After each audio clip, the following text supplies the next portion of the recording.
நம்ம 123 என்டிஏ முன்னிலை அப்படின்றத பாக்குறோம். 122 இருந்தா அது அந்த மேஜிக் நம்பர் அட்டைன் பண்ணிட்டாங்க அப்படின்னு அர்த்தம். அந்த வகையில இப்ப முன்னிலை நிலவரத்துல என்டிஏ 123 அப்படின்னு வந்திருக்குது. இந்தியா கூட்டணி 80 இடங்கள், ஜன்சுராஜ் 5 அப்படிங்கும்போது கிட்டத்தட்ட ஆட்சி அமைப்பதற்கு தேவையான இடங்கள்ல, அதற்கும் மேற்பட்ட இடங்கள்ல என்டிஏ கூட்டணி முன்னிலை. அப்படி அந்த பிரேக் த்ரூ வந்ததுனால நான் இப்போ அதை ஹைலைட் பண்றேன். நம்ம அது ஒரு முறை பார்த்துடலாம், பார்த்துட்டு நம்ம தொடர்ந்து பேசலாம். தற்போது வந்திருக்கக்கூடிய பீகார் முன்னிலை நிலவரங்கள். என்டிஏ கூட்டணி 123 தொகுதிகளில் முன்னிலை, இந்தியா கூட்டணி 80 இடங்களில் முன்னிலை, பிற 5 அப்படின்றத பார்க்கிறோம். 243 தொகுதிகள் இருக்கக்கூடிய பீகார் சட்டப்பேரவை தேர்தல் முடிவுகளை பார்த்து கொண்டிருக்கிறோம். 122 இடங்கள் வெற்றி பெற்றால் அந்த கூட்டணி ஆட்சி அமைக்கும். அந்த வகையில தற்போது என்டிஏ கூட்டணி 123 இடங்கள்ல முன்னிலை பெற்றிருக்கிறது. இந்தியா கூட்டணி 80 இடங்கள், ஜன்சுராஜ் 5, மற்றவை 7 அப்படின்றத பார்க்கிறோம். திரு ஸ்ரீராம், நீங்க தொடரலாம். ஸோ அந்த நிதிஷ்குமார் அவர்களுக்கு பிற்பாடு என்ன நடக்கும் அப்படிங்கிறது தான் அங்கே ஒரு முக்கியமான பாயிண்டாக இருக்கு. ஸோ பிஜேபியினுடைய கேம் பிளான் ஒரு long term game plan, plus அவர் மேலே இருக்கக்கூடிய மரியாதை. 3 முறை வெளில போயிட்டு வந்தார். 2024 நான் தான் சொல்ல ஆரம்பிச்சேன். 2024க்கு முன்னாடி அவர் வந்து தேசிய ஜனநாயக கூட்டணி விட்டு வெளில போனார். அவர் தான் இந்த இண்டி அலையன்ஸ் என்பதை உருவாக்குவதற்கு காரியகர்த்தா. பாட்னாவில் தான் ஃபர்ஸ்ட் மீட்டிங் நடந்தது. அதில் அவர் ஓகே. ஆனா அவரே மறுபடியும் 180 டிகிரி ஆப்போசிட்ல அவருக்கு கொடுக்கப்பட்ட ப்ராமிஸ் நீங்க தான் வந்து பிரைம் மினிஸ்டரியல் கேண்டிடேட் ஆயிருப்பீங்கன்ட்டு. கடைசியில் இந்த அலையன்ஸினுடைய பேர் என்ன வைக்கணும்ன்றதே வந்து இவர்கிட்ட சொல்லாம அவங்க யூனிலேட்டரலா காங்கிரஸ் வந்து அனௌன்ஸ் பண்ணாங்க. அதனால சொல்றேன், பல இடங்கள்ல காங்கிரஸ்னுடைய என்டைட்டில்மெண்ட் மென்டாலிட்டி மற்ற கூட்டணி கட்சிகளினுடைய இதை வந்து தாக்கத்தை அது வந்து குறைச்சிட்டு இருக்கு. அவர்கள் என்ன ஒரு தாக்கத்தை ஏற்படுத்துவார்களோ அது பாதிக்கிறது வந்து காங்கிரஸ் தான் மெயின் பார்ட்டியா இருக்காங்க. தமிழ்நாட்டில் ஒண்டிதான் அது ஒரு சின்ன சேஞ்ச். ஏன்னா ஸ்டாலினுக்கும் தெரியும் காங்கிரஸ் இல்லைன்னா வின் பண்ண முடியாதுன்ட்டு. அந்த ஒரே ஒரு அட்வான்டேஜ் ஒண்டி தான் காங்கிரஸும் திமுகவும் ஒன்னா இருப்பதற்குண்டான ஒரு பெரிய விஷயமா இருக்கு. மற்ற இடங்கள்ல கூட்டணி கட்சிகள், அதுவும் இந்த ரீஜனல் கூட்டணி கட்சிகள் காங்கிரஸை ஒரு சுமையாக தான் பார்க்கிறாங்க. மற்ற எல்லா இடங்கள்லயும் மகாராஷ்டிரா தவிர்த்து. மகாராஷ்டிரால ஒரு ஈக்குவல் பிரசன்ஸ் இருக்கு. சரத் பவாருக்கும் சரி, காங்கிரஸுக்கும் சரி, அண்ட் உத்தவ் தாக்கரேக்கும் சரி ஒரு பெரிய ஈக்குவல் பிரசன்ஸ் இருக்கு. மற்ற இடங்கள் எல்லாத்துலயுமே வந்து இந்த கூட்டணியோடு செல்லும்போது அவர் வந்து காங்கிரஸ் வந்து ஒரு சுமையாக தான் பார்க்கிறாங்க. ஸோ இங்க இந்த ரிசல்ட்டை பொறுத்த வரைக்கும் அதனால தான் வந்து நிதிஷ் நிறைய பேர் சொன்னாங்க பீகார்ல தோற்றுவிட்டால் மத்தியில் ஆட்சி கவிழாது. ஏன்னா பீகார்ல தோற்றுட்டா இன்னும் ஸ்ட்ராங்கா தான் இருப்பாங்க. ஏன்னா நிதிஷ்குமாரை சார்ந்த ஜேடியூஓ, சிராக் பாஸ்வான் போன்றவரோ மத்திய அரசாங்கத்தில் பங்கு வகிக்கிறோன்றனாலே வெளில வர மாட்டாங்க. அதனால அந்த சப்போஸ் பீகார் அரசாங்கம் விழுந்திருந்தால் என்டிஏக்கு வராமல் இருக்கும் பட்சத்தில் இன்ஃபேக்ட் சென்டர்ல ஆட்சி இன்னும் ஸ்ட்ராங்கா தான் அமையும். மற்ற இடங்கள்ல அடுத்த வரக்கூடிய 5 எலெக்ஷன்ல ஒரு நேரேட்டிவ் செட்டிங் யூஸ் ஆகுமே தவிர, ஏன்னா அடுத்து வரக்கூடிய 5 மாநில தேர்தல்ல புது நேரேட்டிவ் இருக்கு. ஏன்னா UP is the gate to டெல்லின்னு சொல்லுவாங்க. அதுக்கு பிறகு யூபிக்கு அப்புறமா பீகாரை தான் அப்படி பாக்குறாங்க அப்படின்னு சொல்லுவாங்க. பீகார்ல இந்த மாதிரி இருந்ததுன்னா ஆட்சி மாற்றம் நிகழ்வதற்கான வாய்ப்பு இருக்குன்னு தான் சொல்லுவாங்க. ஆனா நீங்க அது மாறாது ஏன்னா வச்சுக்கோங்க. ஏன்னா நீங்க இது வந்து ஒரு மைனாரிட்டி பார்ட்னரா தான் இருக்காங்க. சரி, சப்போஸ் ஜேடியு வெளில போறதுனால ஆட்சி கவிழுமானா இல்ல. ஏன்னா சந்திரபாபு நாயுடுன்னு ஸ்ட்ராங்கா தான் இருக்காங்க. அதனால வந்து அந்த நம்பர்ஸை மாத்தக்கூடிய இடத்துல இருந்ததுன்னா நீங்க சொல்ற பாசிபிலிட்டி இருக்கு. ஏன்னா இவருக்கு ஒரு பிரைம் மினிஸ்டரியல் கேண்டிடேட் தர நீங்க வாங்கன்னு சொல்லிட்டு கூப்பிடலாம் நிதிஷ்குமாரை. அதனால அந்த சாத்தியக்கூறு இல்ல. ஆனா அதனால இவர் வந்து சென்ட்ரல்ல தான் இருப்பாங்க. அதனால தான் நான் வந்து இந்த தீசிஸை நான் டீபங்க் பண்ணிட்டு இருக்கேன். ஒரு நொடி நம்ம அண்மை நிலவரம் என்ன அப்படின்றத பார்த்துக்கலாம். என்டிஏ கூட்டணி 125 தொகுதிகள்ல முன்னிலை. அதுல பாஜக போட்டியிட்ட 101 தொகுதிகள்ல 71 தொகுதிகள்ல முன்னிலை.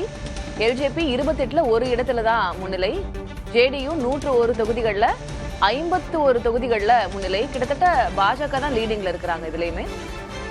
ஹெச்ஏஎம் 6 தொகுதிகள் போட்டியிட்ட தொகுதிகள்ல 2 முன்னிலை அப்படின்றத பார்க்கிறோம். என்டிஏ கூட்டணி தற்போது அந்த 122 என்ற தேவைக்கு அதிகமாகவே இப்ப எடுத்திருக்கிறாங்க. 125 இடங்கள்ல முன்னிலை பெற்றிருக்கிறார்கள். அதுல பாஜக 71 இடங்கள்ல முன்னிலை, ஜேடியு 51 இடங்கள்ல முன்னிலை. மேஜரா நம்ம பார்க்க வேண்டியது அந்த 2 தான். பாஜக 71, ஜேடியு 51 இடங்கள்ல முன்னிலை. கிட்டத்தட்ட இந்த ஒரு தருணத்துல வெற்றியை நோக்கி தான் சென்று கொண்டிருக்கிறார்கள் அப்படின்னு நம்ம இப்ப புரிஞ்சுக்கலாம். 9 மணி ஆனாலும் 10-11 மணி வாக்குல நம்மளுக்கு முழுமையான விவரம் தெரிய வரும். 8:50 கிட்ட தான் ஃபர்ஸ்ட் ரவுண்ட் கவுண்டிங் ஆரம்பிச்சிருக்காங்க. அதே போல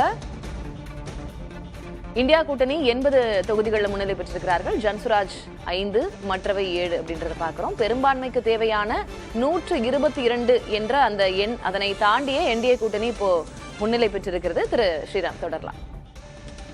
சோ உங்களுக்கு இதுல நீங்க இந்த நம்பர்ஸ்லயே கூட பாத்தீங்கன்னா 80ல காங்கிரஸ் வந்து இன்னும் லோவர் டபுள் டிஜிட்ல தான் இருக்கு, ஈவன் சிங்கிள் டிஜிட்ல தான் இருக்காங்க. அவர்கள் போட்டியிட்ட 61 தொகுதிகளில் அவர்கள் மிகப்பெரிய அளவில் பின்தங்கி இருக்காங்க. நீங்க எலெக்ஷன் கமிஷனுடைய இதுல பாத்தீங்கன்னா அந்த ட்ரெண்ட்ஸ் வர ஆரம்பிச்சிருக்கு. அதுலயும் பாத்தீங்கன்னா கிட்டத்தட்ட இதே தான். ஆனா இந்த 125 நீங்க கொடுக்குற நம்பர் பிகாஸ் ஃப்ரம் த கிரவுண்ட்ல அந்த கவுண்டிங் சென்டர்ல இருந்து வரக்கூடிய விஷயங்கள் எலெக்ஷன் கமிஷன்ல அப்லோட் பண்ணும்போது அவர்கள் வேலிடேட் பண்ணிட்டு தான் பண்ணுவாங்க. அதுல ஒரு 8 சீட்டுக்கு தான் அவங்க கொடுத்திருக்காங்க. அதுலயே பாத்தீங்கன்னா இது கிட்டத்தட்ட நம்பர்ஸ் பாத்தீங்கன்னா 5-3-2 5-2-1 5 வந்து பாஜகவும் ராஷ்டிரிய ஜனதா தள் 2ம் காங்கிரஸ் 1ம் தான் வருது. அந்த லீட் ப்ரொஜெக்ஷன்ஸ்ல வரும்போது கிட்டத்தட்ட அந்த பர்சன்டேஜ் ஆஃப் ட்ரெண்ட் அதே மாதிரி தான் இருக்கு. இது காங்கிரஸ் தான் வந்து ஒரு மிகப்பெரிய ஒரு வீக்கஸ்ட் லிங்க் ஃபார் ஆர்ஜேடியா தான் இருக்கும்ன்றதான் நான் பார்க்கிறேன். அண்ட் இந்த இருக்கக்கூடிய ட்ரெண்ட் வைஸ்க்கும் பார்த்தீங்கன்னா உங்களுக்கு பாஜக சிங்கிள் லார்ஜஸ்ட் பார்ட்டியா வருவதற்குண்டான வாய்ப்பும் இருக்கு, விச் அதர்வைஸ் ஆர்ஜேடிக்கு இருந்தது. இந்த நம்பர்ஸ் எல்லாம் ஹோல் குட் ஆச்சுன்னா இப்ப நம்ம பார்த்தது 71-51 அதுலயே 20 டிஃபரன்ஸ் இருக்கு. சிங்கிள் லார்ஜஸ்ட் பார்ட்டியாவும் பாஜக வருவதற்கு உண்டான வாய்ப்பு வரும்போது அப்ப பீகார் அரசியல்ல வேறு விதமான ஒரு மாற்றம் வருகிறது. நான் முன்னாடி சொல்லிட்டு இருந்த மாதிரி பீகாரில் தேசிய ஜனநாயக கூட்டணி தோல்வியை தழுவும் என்ற பட்சத்தில் கூட மத்திய அரசு விழுந்திருக்காது. இப்ப பீகாரில் இது வின் பண்ணும்போது காங்கிரஸ்க்கு தான் ஒரு பின்னடைவு மற்ற 5 மாநில தேர்தல்கள். அந்த 5 மாநில தேர்தலில் நீங்க பாத்தீங்கன்னா கேரளா, பாண்டிச்சேரி, தமிழ்நாடு அண்ட் வெஸ்ட் பெங்கால்ல பிஜேபி வெஸ்ட் பெங்கால்ல தான் பெரிய ஃபோர்ஸே சொல்லலாம். அதாவது வின்னபிள் ஒரு ஈக்குவல் ஃபைட் மமதா பானர்ஜி கொடுக்கக்கூடிய இடத்துல பிஜேபி இருக்குன்னு சொல்லலாம். அஸ்ஸாம்ல அப்கோர்ஸ் காங்கிரஸ் வாசஸ் பிஜேபி. மற்ற மூணு மாநில தேர்தலில் BJP is not a front runner, அவர் வந்து ஜூனியர் பார்ட்னரா தான் இருப்பாங்க. இல்ல கேரளால ஒரு 17-18% வாக்குகள் தான் இப்பதான் ஆரம்பிச்சிருக்காங்க. சோ 1-2 சீட்டுக்கு தான் அது, அதனால ஆட்சி அமைக்கக்கூடிய இடத்துல இல்ல. ஆனா காங்கிரஸ்க்கு மிகப்பெரிய பின்னடைவை ஏற்படுத்தும் இந்த தோல்வி. அதுவும் சிங்கிள் டிஜிட்ல வந்தாங்கன்னா கண்டிப்பா வெஸ்ட் பெங்கால்ல மமதா பானர்ஜி அதை வந்து அவங்களை வந்து என்னைக்குமே ஒரு பொருட்டா எடுத்துட்டது கிடையாது. தமிழ்நாட்டில் எப்படி அதுக்கு உண்டான ஒரு தாக்கத்தை ஏற்படுத்தும்? திமுக வந்து ஒரு ஈக்குவல் பார்ட்னரா கன்சிடர் பண்ணுவாங்களா? அப்கோர்ஸ் காங்கிரஸ்க்கு இருக்கக்கூடிய ஓட்டர் பேஸ் திமுகக்கு தேவை என்ற நிலைமை இருந்தாலும் ஒரு நேஷனல் லெவல்ல காம்ப்ரமைசிங் சிச்சுவேஷன்ல காங்கிரஸ் தள்ளப்படும் இந்த பீகார் எலெக்ஷனுடைய இது. அதனால தான் பீகார் எலெக்ஷனுடைய முடிவு எனக்கு வந்து சென்ட்ரல் கவர்மெண்ட்ல இருக்கக்கூடிய இம்பாக்டை விட அடுத்து வரக்கூடிய 5 மாநில தேர்தலில் காங்கிரஸ்க்கு எந்த விதத்தில் இம்பாக்ட் ஏற்படுத்தும் தான் நான் வந்து அதை பார்க்கிறேன். திரு ஷபீர், அந்த கேள்விதான். இப்போ பீகார் எலெக்ஷனுடைய ரிசல்ட்ஸ் ஒருவேளை இதுல என்டிஏ தோல்வியுற்றால் கூட பெரிய அளவுல உங்களுக்கு மத்திய அரசினுடைய அடுத்த எலெக்ஷன்ஸ்ல மாற்றம் இருக்காது. ஆனா வரக்கூடிய 5 மாநில தேர்தல்கள்ல இந்த முடிவு எதிரொலிக்கும் அப்படின்றாரு திரு ஸ்ரீராம். உங்களுடைய பார்வை? என்டிஏ பொறுத்த வரைக்கும் அவங்களுக்கு அந்த 2024 தேர்தலில் அந்த 240 சீட் வந்தாங்க இல்லையா, ஒரு மைனாரிட்டி கவர்மெண்டா பிஜேபி வந்தது அவங்களால ஏற்றுக்கொள்ளவே முடியவில்லை. இது எப்படி நடந்துச்சு அப்படின்றது தான் வந்து ஒரு மிகப்பெரிய கேள்வி. அதுக்கப்புறம் தான் நீங்க பார்க்கணும் எல்லா தேர்தல்கள்லையும் இந்த எஸ்ஐஆர் இந்த மாதிரி விஷயங்கள்லாம் வந்து எலெக்ஷன் கமிஷனால புஷ் பண்ணப்படுகிறது. அப்போ நேச்சுரலாகவே வந்து எலெக்ஷன் கமிஷன் யாருக்காக இதை செய்கிறது? ஒரு எஸ்ஐஆர் அப்படின்ற ஒரு ப்ராசஸை நீங்கள் வந்து 2024 தேர்தல் முடிஞ்ச உடனே நீங்கள் பீகாரில் ஸ்டார்ட் பண்ணியிருக்கலாமே. தேர்தலுக்கு 6 மாதத்துக்கு முன்னாடி தான் நான் பண்ணுவேன் அப்படின்னும் போது அந்த ஒட்டுமொத்த சீனையை டிஸ்டர்ப் பண்ணக்கூடிய ஒரு நடவடிக்கை. இப்போ நான் என்ன சொல்கிறேன், வாக்காளர் எலக்டோரல் ரோல்ஸை, வாக்காளர் பட்டியலை நீங்கள் சரிபார்ப்பதில் தேர்தல் ஆணையம் பண்ணலாம். அதில் எந்த பிரச்சனையும் கிடையாது. கடந்த எலெக்ஷன்ல நீங்க வாக்கு போட்டிருக்கீங்க, ரைட், ஓகே, வாக்கு போட்டிருக்கீங்க. இந்த எலெக்ஷன்ல உங்களுக்கு வாக்கு இருக்கா இல்லையா, குடும்பத்துல வேற யாரா இருக்காங்களா, இல்ல யாரா இறந்திருக்காங்களா அப்படின்ற அந்த விஷயங்களை நான் அதை புரிஞ்சுக்கிறேன். தமிழ்நாட்டிலுமே அது மிகப்பெரிய பேசுபொருளாக பிரச்சனையாக இருக்கிறது, ரொம்ப காம்ப்ளிகேட்டடா இருக்குன்னு இப்ப அண்ணாமலை அவர்களே சொன்னதெல்லாம் நம்ம பார்த்திருந்தோம். இப்ப நம்ம தன்னாட்சி அமைப்புகள் மீதான விமர்சனங்களை வைக்கிறோம், இல்ல அவங்க என்ன பண்ணணும்னு நம்ம டிக்டேட் பண்ண ஆரம்பிச்சிட்டோம்னா I think it is going to deviate. ஆனா அது பிரச்சனை தான், நான் இல்லன்னு சொல்லல. அது இஷ்யூ இல்லையா? நீங்க அதை புறந்தள்ளி விட்டு இந்த தேர்தல் களத்தை, இந்த தேர்தல்களை நீங்க பார்க்க முடியாது அப்படின்னு சொல்ல வரேன் நான். நீங்க ஒரு எலெக்ஷனை நடத்துகின்ற ஒரு எந்த விதமான சார்பு தன்மையும் இல்லாமல் செயல்படக்கூடிய ஒரு அமைப்பே ஏதோ ஒரு அரசியல் கட்சிக்கு சாதகமாக களத்தை ஏற்படுத்துகிறது, அந்த களத்தை உருவாக்குகிறது அப்படின்ற ஒரு குற்றச்சாட்டு இருக்கு இல்லையா? அது நம்ம கடந்த தேர்தல்கள்லாம் அதை பார்த்துருக்கோம். இப்போ ஹரியானாவில் எல்லா ஒப்பீனியன் போல்ஸும் எல்லா எக்ஸிட் போல்ஸும் ஓரளவுக்கு வந்து காங்கிரஸ் நல்லா பெர்ஃபார்ம் பண்ணணும்னாங்க. ஆனா ஏன்னா நீங்க 15 வருஷம் ஆன்டி இன்கம்பன்சிங்க.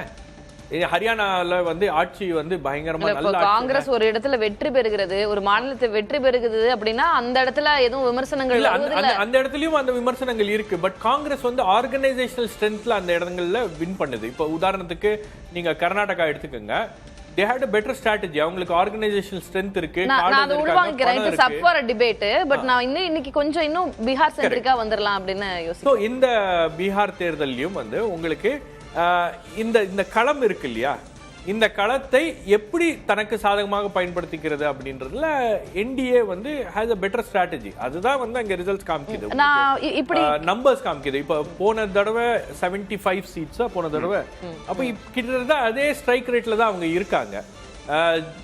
இப்ப இந்த முன்னிலை நிலவரங்களை வச்சு பார்க்கும்போது ஜேடியு உடைய பெர்ஃபார்மன்ஸ் வந்து கடந்த முறையை விட இந்த முறை நல்லா இருக்கு அப்படின்னு.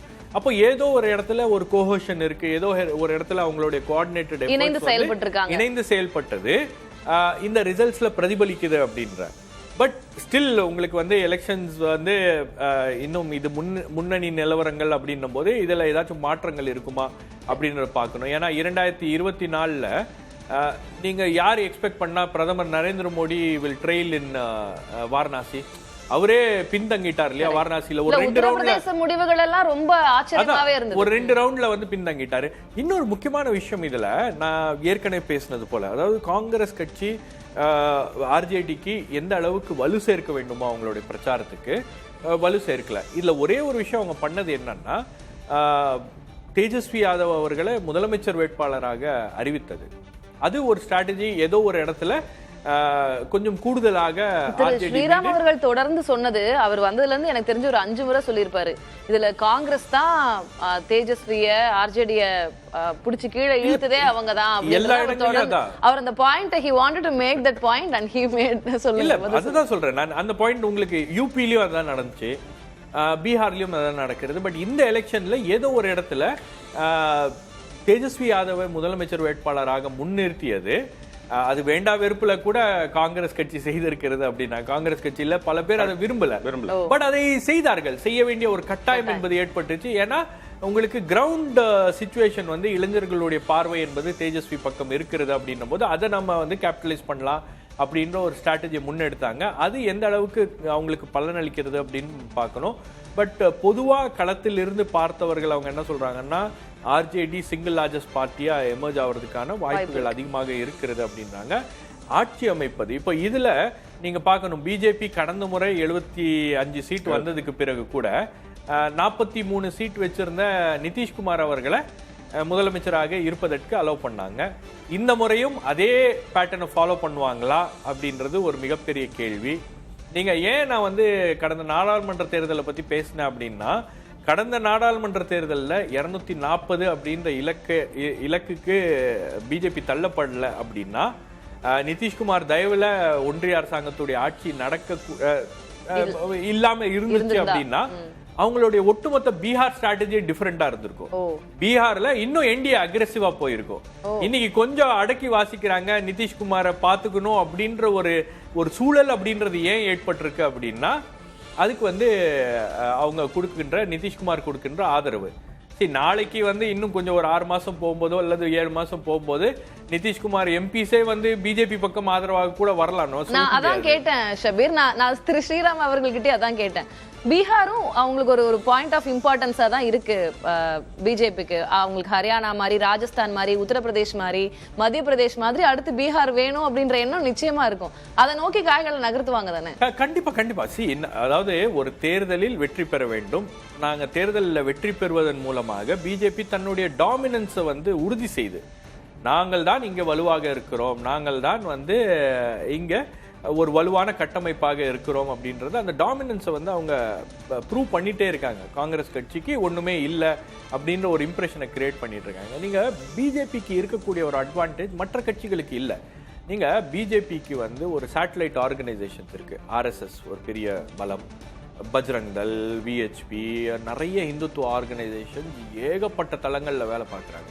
இப்போ இந்த பீகார்ல கூட நீங்க பாத்தீங்கன்னா கண்ணுக்கு தெரிஞ்சு பாஜக காரியகர்த்தாஸ் வேலை செய்யறதை விட கண்ணுக்கு தெரியாம ஒரு 20,000 ஆர்எஸ்எஸ் காரியகர்த்தாஸ் கிராமந்தோறும் வேலை பார்க்குறாங்க. சில விஷயங்களை அவங்க வந்து பண்றாங்க. அவங்களுடைய பிரச்சாரம் அப்படின்றது தேர்தலுக்கு நடக்காது, தேர்தலை மையப்படுத்தி தானே இருக்கும்.